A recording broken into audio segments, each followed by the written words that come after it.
going on today, Dallas Mavericks fans and MFFLs everywhere? Obviously, the Dallas Mavericks are going to go face off with the third seed, 56-win Minnesota Timberwolves, who just knocked off the defending champion Denver Nuggets in the second round in 7 games. And most importantly, that 7th game being on the road in Denver. And then also the Minnesota Timberwolves find themselves in a 15-point hole at halftime, being able to fight back and hold off the defending champions in 7 games. So, this is a team coming in with lots of momentum. They're going to have the first couple games at home. So they're going to be just going to come in with lots of momentum and lots of intensity, because we're talking about a team, that's not the youngest team in the league, because although you're going to look at their star player, we're talking about, to me personally, the best player on that team easily, and Anthony Edwards, 22 years old, averaging over 28 points per game in that last past Denver Nuggets series. This is a guy coming in, we know he's a two-way player. He's going to play with the same intensity on offense as he will exactly on defense. We're talking about a guy that obviously came into this game, the post game, and said he called out the assignment of guarding Kyrie Irving. So I'm hoping a guy like Kyrie Irving takes that on the chin and says, you know what? I have a lot to prove because I've done so much in this league.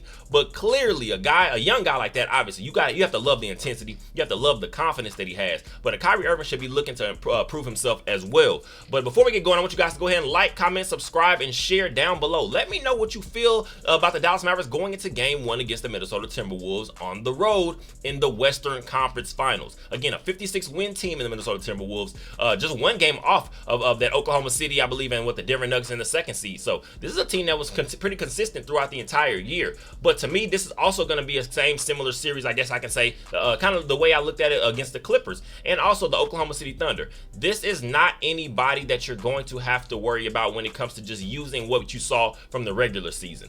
These are now completely different teams, and I'm going to say especially on the Dallas Mavericks end, completely different rosters, and there's going to be lots of excitement just off that fact alone.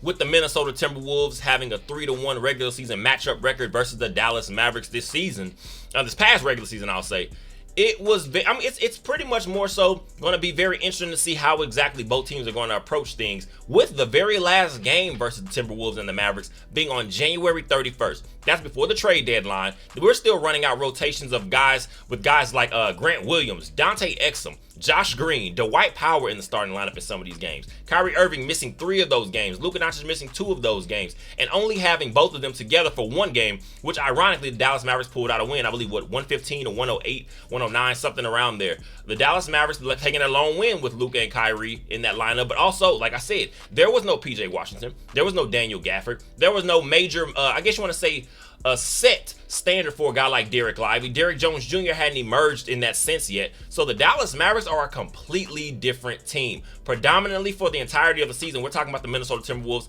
as a main top defense in this league. And then the Dallas Mavericks, what they were able to get done in that last month or so of the season, you're now going to be able to look and say, what exactly are going to be the weak spots for both teams? I'm going to say personally, going in my opinion, the last thing the Dallas Mavericks can allow the Minnesota Timberwolves to do is get their half-court defense set. I'm going to say I don't want this team to spam the transition, because sometimes we can see, depending on who has the ball and who's controlling the offense at that point, you don't want to see any sloppy play. But I feel like the Dallas Mavericks are going to have to get out in transition just a little bit, try to up the tempo, try to get a guy like Rudy Gobert to be uncomfortable, because the last thing you want to see a Rudy Gobert do, which although I will give lots of credit, we can go back to the Utah Jazz days, which that doesn't mean much now. Obviously, completely different rosters, completely different set, a combination of players on both teams. But when you're looking at a guy like a Luka Doncic, if he can get a guy like Rudy Gobert out on an island by himself, that's when we can start to have a little bit of, I guess you want to say a little bit of success, to me, my opinion,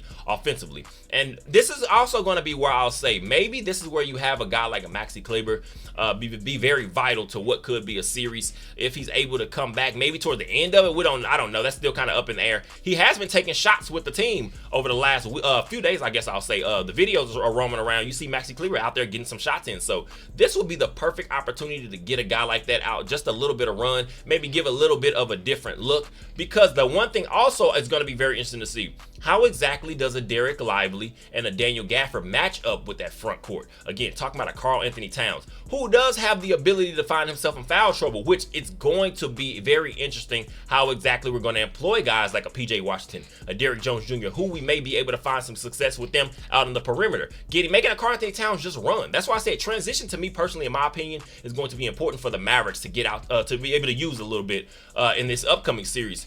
Game 1 tomorrow against the Timberwolves. Get out and transition. Make Rudy Gobert, make Karl Anthony Towns have to defend. Make them have to exert all that energy. So now hopefully we can bog down and get our half-court defense set. Because one thing you have seen is the Minnesota Timberwolves, they do have an issue sometimes with getting a consistent offense. And they look some stagnant sometimes when you're able to kind of slow them down a bit. Because although when Mike Conley is out there, they run a little bit better. That to me is one of their slept-on leaders.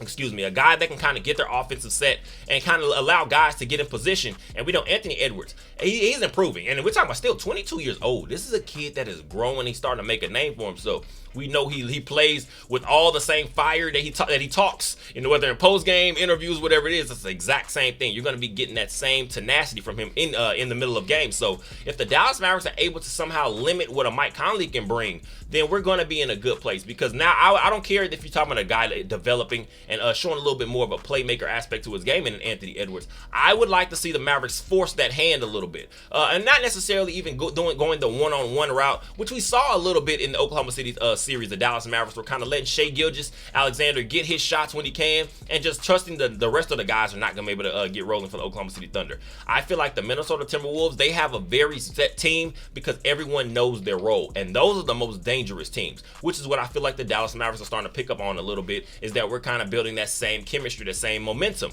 Everyone just knows what their job is. You have your lead guys, and then you have your guys that you need to come in there and just do their job. They have lots of guys that will do that dirty work. Talking about a Jaden McDaniels once again. This is going to be a very important series for the Dallas Mavericks to come out here and take one of these first games in Minnesota, if not taking both, because that's going to set momentum off perfectly for the Mavericks to be able to come back home and see if we can kind of keep this thing rolling the way we have so far in the first couple series of the postseason. PJ Washington, Derrick Jones Jr. I don't think I can say those names enough. The coverage that we're going to have on a guy like Anthony Edwards is going to be very important. Also, Karl Anthony Towns. I can talk about the sixth man of the year off the bench for them, Naz Reid. That's a guy I'm going to say personally, before I get into him just a little bit, he probably worries me a little bit the most if I have to just look at one specific player on a team just for what he can bring. I guess some of the mismatches he could possibly force on our second team or anything. And when the rest of the guys get in, we do know in the postseason, the rosters shrink down a little bit, rotations shrink down, and you're not looking to have everyone out there that you may be given a little bit of opportunity to during the regular season. So it's going to be interesting to see a guy like Naz Reid. But for the Dallas Mavericks, PJ Washington and Derrick Jones Jr. I believe now we're talking about, at this point, maybe a Derrick Jones Jr. may be the one we're seeing having a little bit more of the responsibility and the duty on Anthony Edwards. And then looking at a guy like PJ Washington, who may be able to find himself a little bit of success against the Karl Anthony Towns. If, like I said, you have to get Karl Anthony Towns in defensive position. You have to make him defend. You have to make him run. You have to make him exert energy. And then that's when you're going to start to see a sloppier game from a Karl Anthony Towns, who can find himself in some foul trouble from time to time.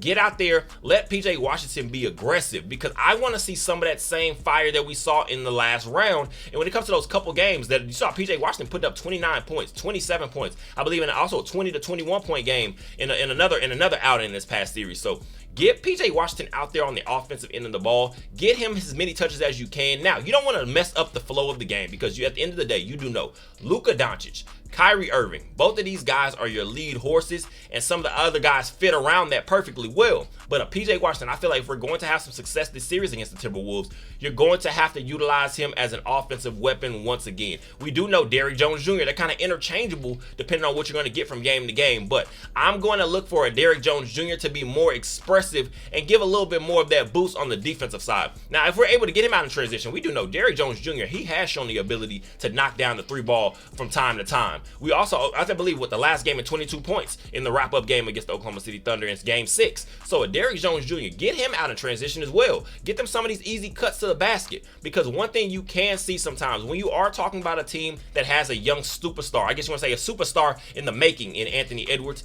you now can also sometimes find yourself testing the multitude and testing the mentality, I'll say. Because some of these guys like a Karl Anthony Towns, who's now been with that team for about 9-10 years, it hasn't always been the most successful ride with him either. So maybe now you start to try to test those guys. Punch them in the mouth first. See if they can continue to fight back. They showed some of that same fight back, I guess you would say, against the Denver Nuggets. But now the Dallas Mavericks are a completely different beast. This is a defensive-minded team, I'm going to say, with two very capable closers, I'll say, in a Luka Doncic and a Kyrie Irving, and guys that just fit around that well.